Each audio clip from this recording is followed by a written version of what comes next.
नमस्कार विद्यार्थियों। आज हम यहाँ पर क्लास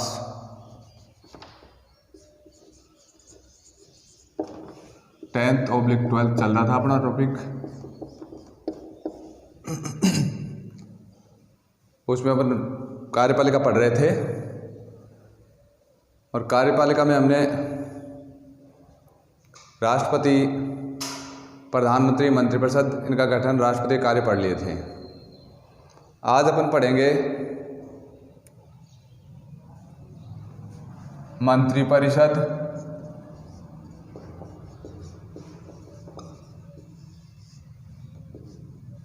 और प्रधानमंत्री के कार्य और शक्तियां।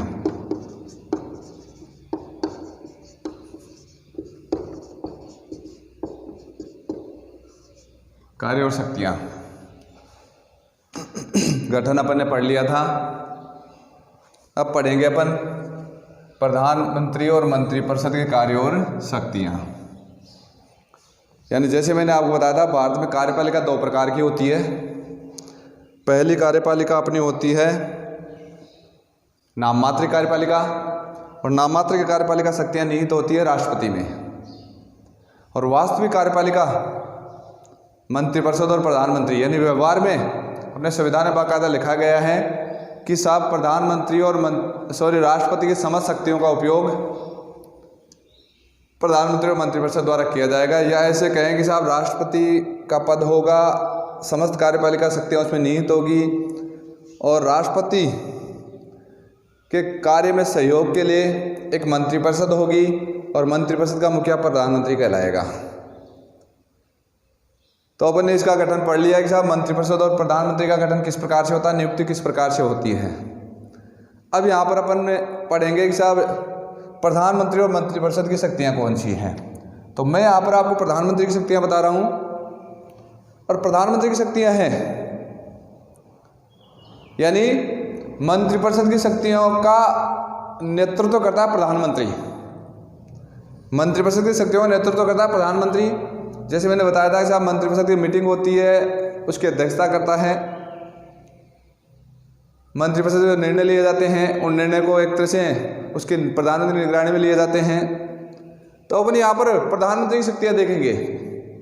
यानी जैसे आपको मैंने बताया, और आपको ध्यान देना होगा कि साहब भारत में अगर व्यवहारिक शासन प्रमुख किसी एक व्यक्ति को कहा जाए या एक पोस्ट को कहा जाए कि साहब भारत में सबसे शक्तिशाली पोस्ट कौन सी है, या सबसे अधिक अधिकार किस पोस्ट को या किस पद को या किस व्यक्ति को है, तो वो है प्रधानमंत्री। जैसे मैंने बताया था कि साहब प्रधानमंत्री, राष्ट्रपति सैद्धांतिक दृष्टि से राष्ट्रपति के पास है, लेकिन व्यवहारिक दृष्टि से उन सारी शक्तियों का उपयोग प्रधानमंत्री और मंत्रिपरिषद के द्वारा किया जाता है। जो शक्तियां राष्ट्रपति के पास है, उन शक्तियों का व्यवहारिक दृष्टि से उपयोग कौन करता है? प्रधानमंत्री और मंत्रिपरिषद द्वारा किया जाता है। तो जिस प्रकार से अमेरिका में एक व्यक्ति का नाम लिया जाता है, वहां पर राष्ट्रपति का नाम आता है, वैसे भारत में एक व्यक्ति जो शासन प्रमुख का नाम लिया जाए तो नाम आता है व्यवहारिक दृष्टि से प्रधानमंत्री का। तो अपन यहाँ पर प्रधानमंत्री की शक्तियां देखेंगे। तो सबसे पहले शक्ति देखेंगे अपन मंत्रियों का चयन।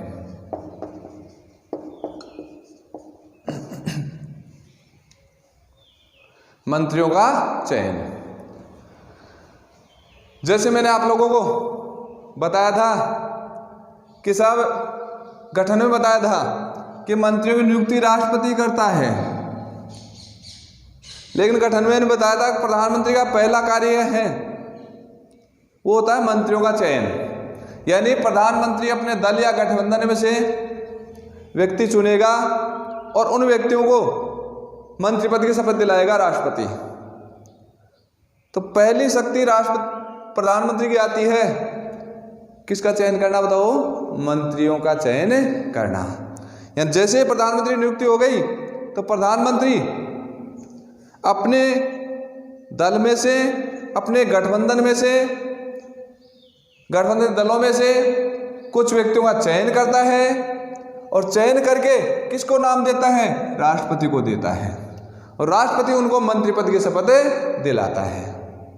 तो इस प्रकार से पहला पॉइंट है मंत्रियों का चयन, यानी मंत्रियों का चयन करता हो, यानी मंत्रियों को चुनता है, उनका नाम देता है और नियुक्ति देता है राष्ट्रपति, सही है ना। तो पहली शक्ति होती है मंत्रियों का चयन। दूसरी शक्ति होती है विभागों का वितरण। मैंने गठन में बताया था आपको, वही पॉइंट आ रहा है यहां पर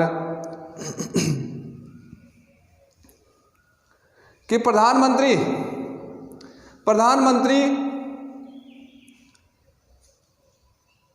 मंत्रियों के चयन के बाद उनको कौन कौन से डिपार्टमेंट दिए जाने हैं, कौन कौन से विभाग दिए जाने हैं, वो डिसाइड करता है प्रधानमंत्री। वो उसका एकाधिकार होता है, चयन में भी एकाधिकार है प्रधानमंत्री का और विभागों में वितरण में भी एकाधिकार है। लेकिन मैंने आपको गठन में बताया, थोड़ा सा ध्यान ये रखता है कि सभी को उचित प्रतिनिधित्व मिले, ये ध्यान रखा जाता है, चाहे वो सभी क्षेत्र हो, वर्ग हो, सभी को प्रतिनिधित्व मिले, इतना ध्यान जरूर रखता है। लेकिन विभागों का वितरण का कार्य है प्रधानमंत्री का, यानी विभागों का बंटवारा। जैसे मैंने आपको उदाहरण बताया था नियुक्ति में कि साहब जिस प्रकार से रक्षा मंत्री है, गृह मंत्री है, वित्त मंत्री है, वाणिज्य मंत्री है, कपड़ा मंत्री है, उद्योग मंत्री है, कृषि मंत्री है, खूब सारे मंत्री होते हैं। उन सब मंत्रियों के किस किस को कौन सा मंत्री बनाया जाना है, ये डिसाइड करता है प्रधानमंत्री।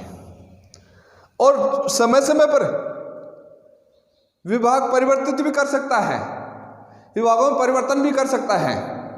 जैसे मान लो किसी को गृह मंत्री बनाया और प्रधानमंत्री को लगे कि गृह मंत्री का कार्यभार ठीक प्रकार से नहीं संभाल रहा है, तो गृह मंत्री चेंज करके दूसरा गृह मंत्री बनाया जा सकता है, विभाग का परिवर्तन किया जा सकता है। तो विभागों का वितरण और विभागों का परिवर्तन करने का अधिकार प्रधानमंत्री का है।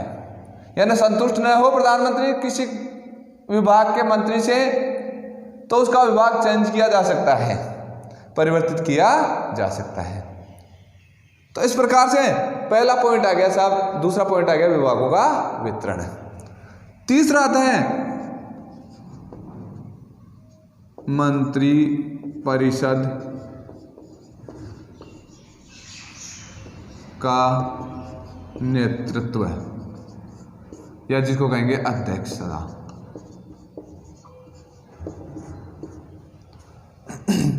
यानी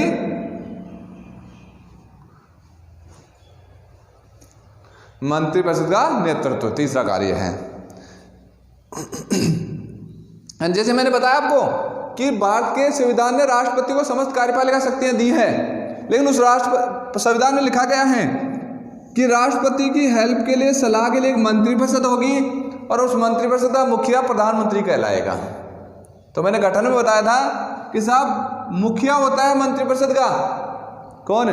प्रधानमंत्री। और मैंने बताया था मंत्रिपरिषद की जो मीटिंग होती है, सप्ताह में 2 मीटिंग होती है, तो मीटिंग होती है, उस मीटिंग की अध्यक्षता प्रधानमंत्री करता है। यानी मुखिया होता है वो मंत्रिपरिषद का, अध्यक्ष होता है। और जितनी मंत्रिपरिषद और मंत्रिमंडल की मीटिंग्स होती हैं, तो प्रेजेंट उपस्थित होते हुए अगर देश में उपस्थित हो तो अध्यक्षता करता है कौन? बताओ, प्रधानमंत्री। और आगे इसमें मैंने बताया था कि जैसे प्रधानमंत्री उपस्थित है तो वरिष्ठ मंत्री उसकी अध्यक्षता करता है।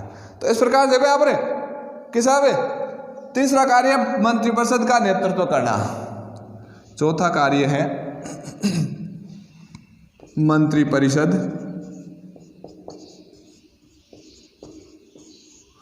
और राष्ट्रपति के बीच कड़ी का कार्य करना।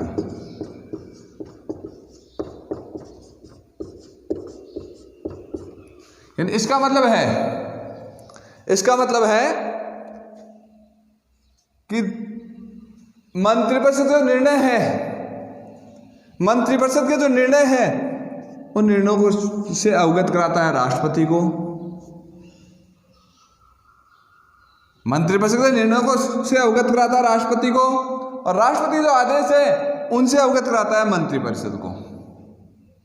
तो दोनों के बीच आदान प्रदान और संपर्क सूत्र का, सेतु का काम करता है कौन? प्रधानमंत्री। किसके बीच? मंत्रिपरिषद और राष्ट्रपति के बीच सेतु का कार्य करता है। किसके बीच?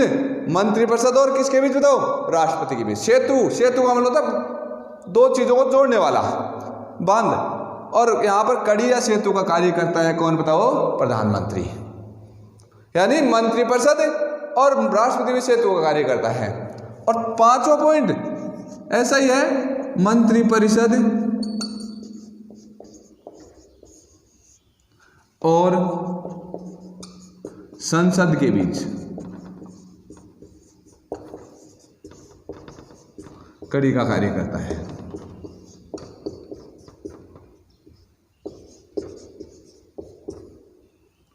यानी पांचवा कार्य है मंत्रिपरिषद और किसी भी बताओ संसद के बीच सेतु का कार्य करना। यानी जिस प्रकार से मैंने कहा था मंत्रिपरिषद के निर्णय से अवगत कराता है राष्ट्रपति को, उसी प्रकार मंत्रिपरिषद और संसद दोनों के बीच कड़ी का कार्य करता है। कभी कभी आपने अखबारों में, टीवी में सुना होगा कि कभी कभी विपक्ष वाले क्या करते हैं कि किसी मंत्री के कार्य से खुश नहीं है तो वो क्या करते हैं कि सब प्रधानमंत्री के वक्तव्य की मांग करते हैं। तो संसद में प्रधानमंत्री वक्तव्य देता है तब जाकर वो संतुष्ट होते हैं। तो मंत्रिपरिषद की जो बातें हैं उनके लिए संतुष्ट करना संसद को, और संसद से रक्षा करना और संसद की बातों से अवगत कराना मंत्रिपरिषद को। ये कार्य करता है कौन बताओ, प्रधानमंत्री। दोनों बीच कड़ी का कार्य करता है। और अगर इन दोनों में समस्या उत्पन्न हो जाती है किसके बीच, मंत्रिपरिषद और संसद के बीच, तो उन समस्या को हल करने का और उन समस्या को मध्य सेतु बिंदु करने का कार्य, और जिसको कहेंगे इसको हल करने का कार्य प्रधानमंत्री द्वारा किया जाता है। तो इस प्रकार से ये पांचवा कार्य है। अगर छठा कार्य देखें अपन प्रधानमंत्री का,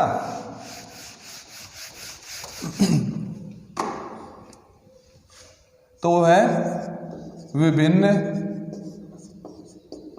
विभागों में समन्वय का कार्य।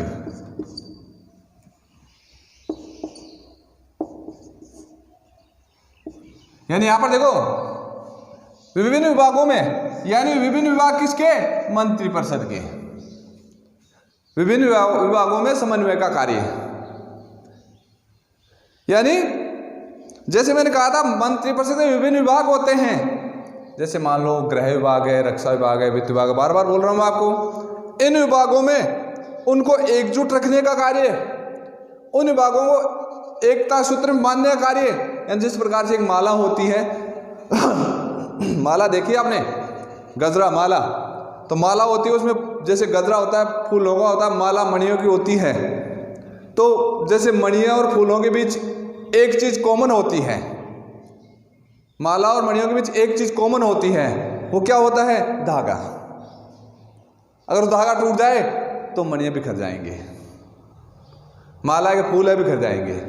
तो विभाग मान लो मणियां हैं और सेतु का वो धागे का कार्य प्रधानमंत्री करता है। विभाग मणियां हैं तो धागे का काम कौन करता है, प्रधानमंत्री। उनको एकता के सूत्र में एकजुट बनाए रखने का कार्य करता है कौन बताओ, प्रधानमंत्री। तो ये कार्य हो गया। फिर सातवां कार्य देखा अपन प्रधानमंत्री का, तो सातवां कार्य है लोकसभा का नेता।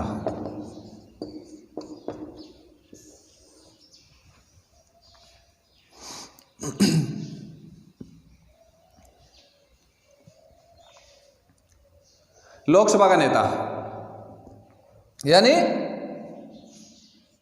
जैसे मैंने बताया था आपको, प्रधानमंत्री बनता कौन है, लोकसभा में बहुमत प्राप्त दल का नेता। लोकसभा में बहुमत प्राप्त दल का नेता क्या बनता है, प्रधानमंत्री बनता है। तो लोकसभा में बहुमत है उसका नेता हो गया। इसका मतलब है कि साहब लोकसभा का नेतृत्व भी वही करता है, और लोकसभा का नेता होने के नाते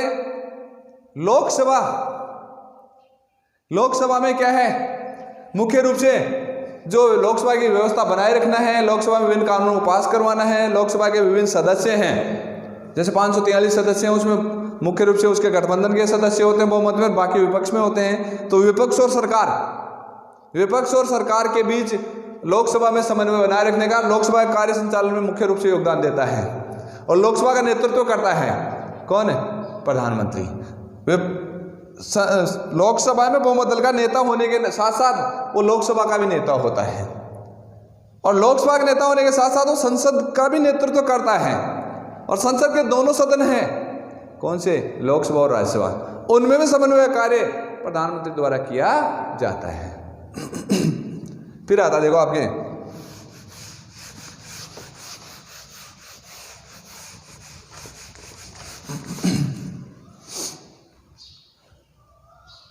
आठवां कार्य देखें अपन,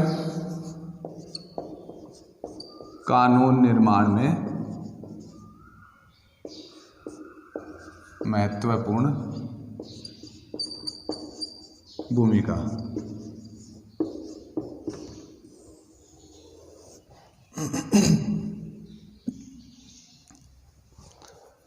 अब देखो ऊपर जो आपने कार्य देखे, अब यहां पर थोड़ा खोल के बता रहा हूं, ऊपर जो कार्य देखे वो एक तरह से, एक तो पॉइंट नीचे हो रहेंगे, ऊपर जो कार्य देखे मुख्य रूप से प्रधानमंत्री के थे, 7 कार्य देखे। अब कुछ ऐसे कॉमन पॉइंट बता रहा हूं जो आप क्या मंत्रिपरिषद दे सकते हैं और कार्य बता सकते हो। तो देखो यहां पर कानून निर्माण महत्वपूर्ण भूमिका, यानी आप कानून निर्माण का तरीका पढ़ोगे कि साहब कानून कैसे बनता है, तो उसके लिए आप लोगों को समझोगे कि साहब कानून बनाती है संसद। अब आपको कहोगे सर कानून तो बनाने का काम संसद का होता है, लेकिन कानून निर्माण में महत्वपूर्ण भूमिका मंत्रिपरिषद निभाती है, और मंत्रिपरिषद का नेता होने के नाते प्रधानमंत्री निभाता है। कैसे? जैसे आप लोगों ने पहले पढ़ा होगा, मैंने अभी बताया नहीं उसको पॉइंट को, कि साहब कानून निर्माण में मुख्य रूप से विधेयक 2 प्रकार के होते हैं, सरकारी और गैर सरकारी। सरकारी विधेयक, इसका मतलब जो मंत्रिपरिषद द्वारा विधेयक रखे जाते हैं वो सरकारी विधेयक कहते हैं। तो सरकारी विधेयक सारे मंत्रिपरिषद द्वारा रखे जाते हैं, और उसमें मेन भूमिका प्रधानमंत्री की होती है, और वो विधेयक पारित होते हैं, कानून का रूप ग्रहण करते हैं। और गैर सरकारी यानी संसद के और सदस्य भी जो विधेयक रखते हैं, उनके निर्माण में महत्वपूर्ण भूमिका प्रधानमंत्री और मंत्रिपरिषद द्वारा निभाई जाती है। यानी कानून जो बनते हैं, जैसे आपने अभी पिछली सरकार में कानून देखे कि साहब एक कानून पारित किया 5 अगस्त को कि जम्मू कश्मीर में 370 का धारा को हटा दिया साहब। तो अब इस कानून में मुख्य रूप से भूमिका आपको दिखाई दी होगी प्रधानमंत्री और मंत्रिपरिषद की। तो संसद में जो कानून बनते हैं वो कानून को पूरी तरह से कंट्रोल कह सकते हैं, नियंत्रण कह सकते हैं, किसका होता है? मंत्रिपरिषद और प्रधानमंत्री का होता है। किसका होता है? मंत्रिपरिषद और प्रधानमंत्री का, उसमें महत्वपूर्ण भूमिका होती है। फिर 9वां कार्य देखिए अपन,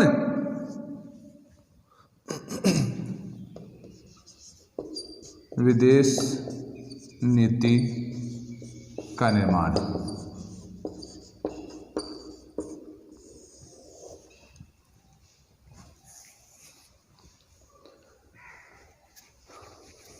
विदेश नीति किसे कहते हैं? विदेश नीति का मतलब यह होता है कि दूसरे देशों के साथ किस प्रकार का कार्य करने का तरीका भारत सरकार का रहेगा। दूसरे देशों के साथ भारत सरकार का कार्य करने का तरीका किस प्रकार से रहेगा, उसको अपन विदेश नीति कहते हैं। और विदेश नीति में मेन भूमिका मंत्रिपरिषद और प्रधानमंत्री की होती है। विदेश नीति के निर्माण में मेन भूमिका किसकी? प्रधानमंत्री और मंत्रिपरिषद की होती है। जैसे एक वाक्य बता रहा हूं आपको, पॉलिटिकल साइंस में आपने पढ़ा होगा, इतिहास में पढ़ा होगा कि साहब ऐसे कहते हैं कि भारतीय विदेश नीति का निर्माता पंडित नेहरू को कहा जाता है। भारतीय विदेश नीति का निर्माता पंडित नेहरू को कहा जाता है। अब ये वाक्य प्रचलित क्यों हुआ? क्योंकि भारत जब आजाद हुआ 47 में, तो भारत के प्रधानमंत्री बने पंडित जवाहरलाल नेहरू। उससे पहले भारत के विदेशी संबंध ब्रिटिश सरकार द्वारा निर्धारित किए जाते थे, और फिर बाद में जब पंडित नेहरू प्रधानमंत्री बने तो भारत का विदेशों से संबंध निर्धारित करने का तरीका था, उसमें महत्वपूर्ण भूमिका रही पंडित नेहरू की। जैसे मान लो पंचशील का सिद्धांत हो, विश्व शांति का समर्थन हो, वसुधैव कुटुंबकम का पालन करना हो, ये सारी बातें विदेश नीति में आई। तो प्रधानमंत्री यानी पंडित नेहरू की वजह से आई। तो इस मतलब विदेश नीति में महत्वपूर्ण भूमिका होती है, विदेश नीति में महत्वपूर्ण भूमिका होती है किसकी? प्रधानमंत्री और मंत्री परिषद की। जैसे अभी आप अंतर देखो, अगर आप, मैं सच आपके लिए तो कठिन होगा लेकिन फिर भी छोटे थे तो थोड़ा समझ में आया होगा आपको कि 2004 से लेकर 2014 तक अखबारों में विदेशों के बारे में किस प्रकार न्यूज आया करती थी। अब 2014 से लेकर 2019-20 तक किस प्रकार की न्यूज आती है, तो उसमें आपको खास डिफरेंट लगेगा, खास अंतर लगेगा दूसरे देशों से भारत के संबंध के बारे में। अभी अंतर आया तो क्यों आया? कि उस समय प्रधानमंत्री मंत्रिपरिषद कौन थी, मंत्रिपरिषद कौन थी और प्रधानमंत्री कौन था, वर्तमान मंत्रिपरिषद क्या है और प्रधानमंत्री कौन है। इन बातों का सीधा सीधा इफेक्ट और डायरेक्ट प्रभाव पड़ता है विदेश नीति में निर्माण में। विदेश नीति के निर्माण में महत्वपूर्ण भूमिका होती है किसकी बताओ? प्रधानमंत्री और मंत्री परिषद की। फिर अगर 10वां कार्य देखिए अपन,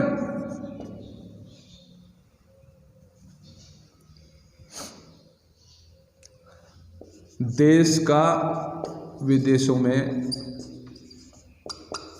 प्रतिनिधित्व करना।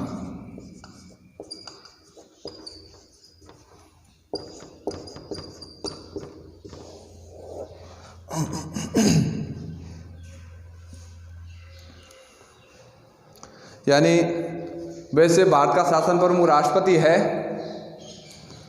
भारत का शासन प्रमुख राष्ट्रपति है, यानी राष्ट्रपति शासन प्रमुख है, लेकिन उसका ज़्यादातर विदेशी जब दौरे होते हैं तो विदेशी दौरों में भारत का नेतृत्व प्रधानमंत्री द्वारा किया जाता है। राष्ट्रपति के नाम पर भारत का प्रतिनिधित्व प्रधानमंत्री द्वारा किया जाता है। वैसे शासन प्रमुख राष्ट्रपति होता है, लेकिन अधिकतर जो विदेशी दौरे होते हैं उन विदेशी दौरों में प्रतिनिधित्व किया जाता है किसके द्वारा? प्रधानमंत्री द्वारा किया जाता है। दूसरे देशों में भारत जब जाता है, भारत के प्रतिनिधि जाते हैं तो नेतृत्व करता है प्रधानमंत्री, और जब भारत में विदेशी नेता आते हैं तो उनका स्वागत या उनका क्या मेहमान नवाजी राष्ट्रपति की तरफ से प्रधानमंत्री द्वारा की जाती है।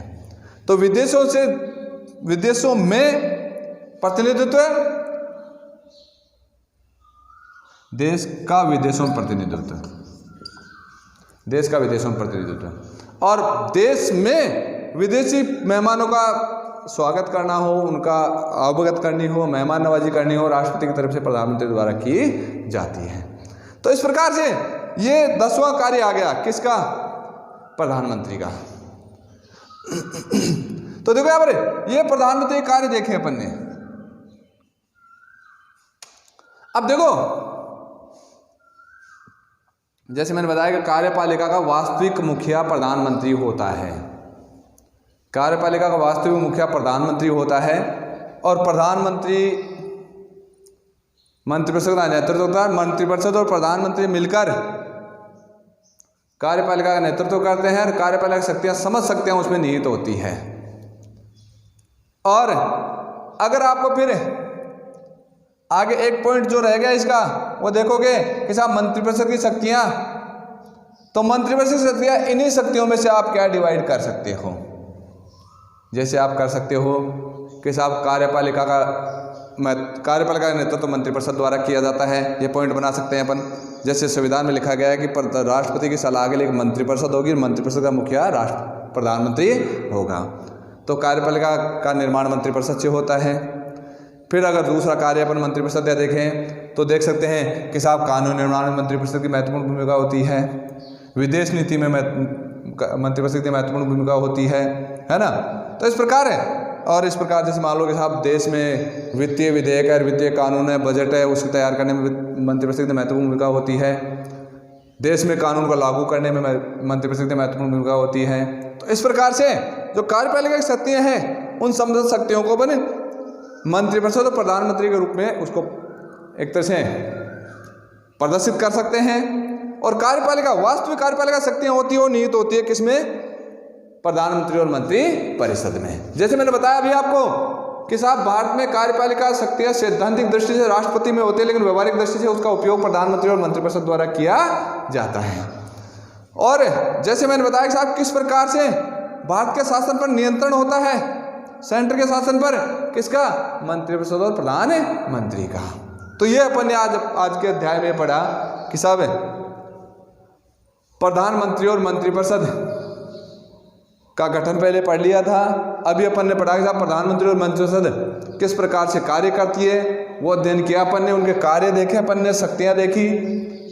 अब इस 2 पॉइंट हो गए, उन 2 पॉइंटों में से एक पॉइंट बाकी रह गया जो छूट गया, आपको बता देता हूं मैं। और अभी क्या कल क्लास में अपन देखेंगे, फिर बाद में न्यायपालिका का अध्ययन करेंगे अपन। एक पॉइंट रह गया यहाँ पर, कानून निर्माण प्रक्रिया। जैसे मैंने बताया था कानून बनाना कौन है? संसद। तो कानून निर्माण प्रक्रिया अपन कल की क्लास में देखेंगे। ठीक है, धन्यवाद।